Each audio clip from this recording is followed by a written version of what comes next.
Okay, so we are the slowest Pathfinders on planet Earth. What can I say? We like to roleplay. We like to Christmas one-shot. I personally have a moral objection to TPKing players when they are not present, but we are finally done with Book 4 of Doomsday Dawn, The Heroes of Undarin, and we're here today to talk all about it because it was a doozy. So, down to the point, the synopsis of this adventure is that the players have gone to the World Wound as their old characters, but this time we're playing veteran World Wound Crusaders who have to escort the Esoteric Order. Remember, those are the guys that are fighting the Dominion of the Black, the big bad of the adventure, to an old abandoned Church of Desna, whereupon said Esoteric Order members will go under it, find something known as the White Axiom, and it's up to the party to stop the horde of demons that are attracted by the ritual. This part of the adventure is 100% meant to be a total party kill.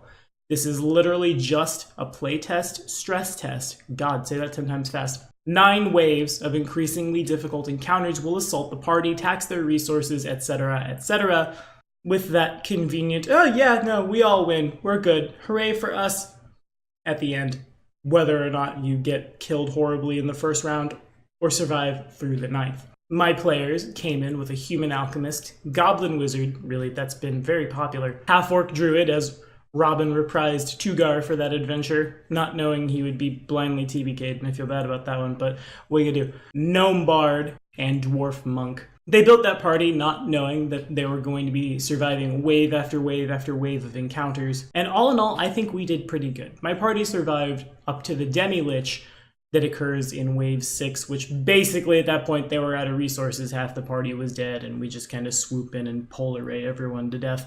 And fun fact, I have a little skull that my girlfriend got me from the Globe Theatre in London that now I really want to put like a gem here, and then I can have a, little Demi-Lich hanging out with me. Hashtag goals. Anywho, so what I learned from this part of the playtest as a GM was a couple things.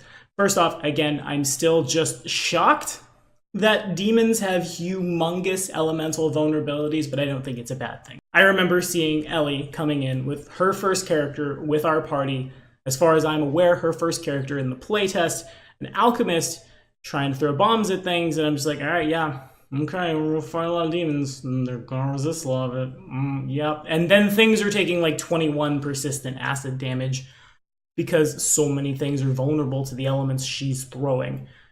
Never have I ever seen so many demons get melted away into nothing. It was wild, to say nothing of the wizard who has all of that on lock, as well as like dismissal. At that point, just, oh yeah, little demon, be gone.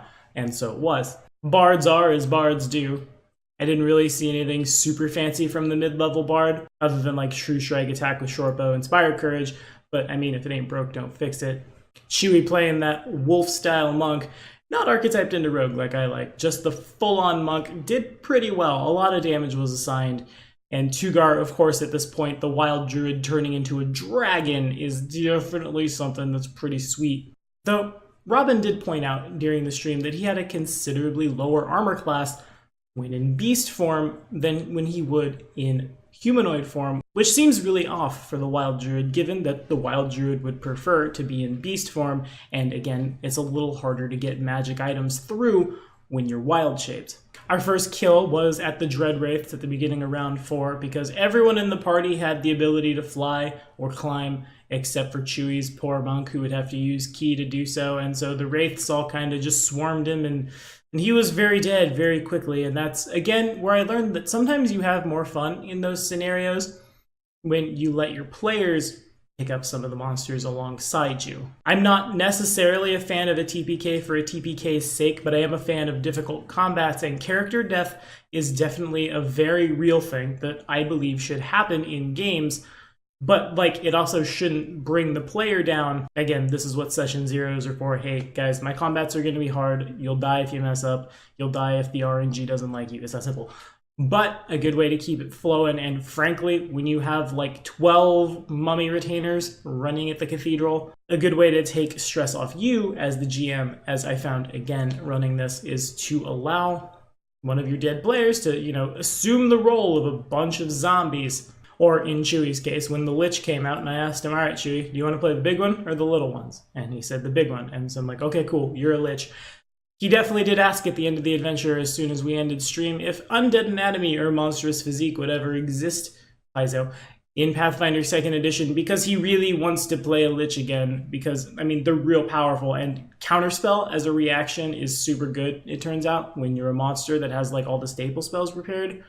In addition, the Lich has probably the dumbest, most overpowered ability I've ever seen. I'm gonna bring that up real quick. See, look at this disgustingness. Once per day, a Lich can tap into its phylactery to cast any arcane spell of 6th level or lower from the Pathfinder playtest rulebook, even if it's not in one of its normal slots. If it does so and is destroyed on the same day, its body takes longer time to rebuild. But okay, top left corner, that's the free action symbol. Now, it does not say anywhere in the Lich's entry or in the entry for Phylactery Bond that you still must spend the actions to cast that spell. And so, unless this is some kind of typo, I am only to assume that means the Lich has a free action spell once per day, and that's amazing. That's probably the most powerful magic-y thing I've ever seen in my life. And yes, it does mean, hang on, go into the arcane spell list, BRB, flips through book. Okay, I'm gonna cast this for free. But seriously, one could make a whole video over how powerful it is. That's like spell kenning on the Legacy Skald, except for you don't spend any of your 3 actions. Disgusting. And I feel like other than that, we're basically right on for how the Pathfinder playtest is supposed to run. We're on update 1.6 as of this recording, New Year's Eve. And 1.6 is what my party ran. This coming Friday, we will start Red Flags, and hey, you know, I think we're looking for a 6th body. To fill the spot, come hang out, roll dice with us. It's going to be a very, very quick roll-up, as this video went up Tuesday morning, but I'm going to choose by Wednesday, so I'm just going to kick this one out there. If you'd like to play some Doomsday Dawn with us, comment with your interest, quick mini giveaway time, patronage at any tier, extra entry, patronage at the highest tier, auto win, and that's all I have to say about that. Thank you guys so much for watching again. I hope you're enjoying our run through of Doomsday Dawn. Red Flags kicks off this Friday. See you then.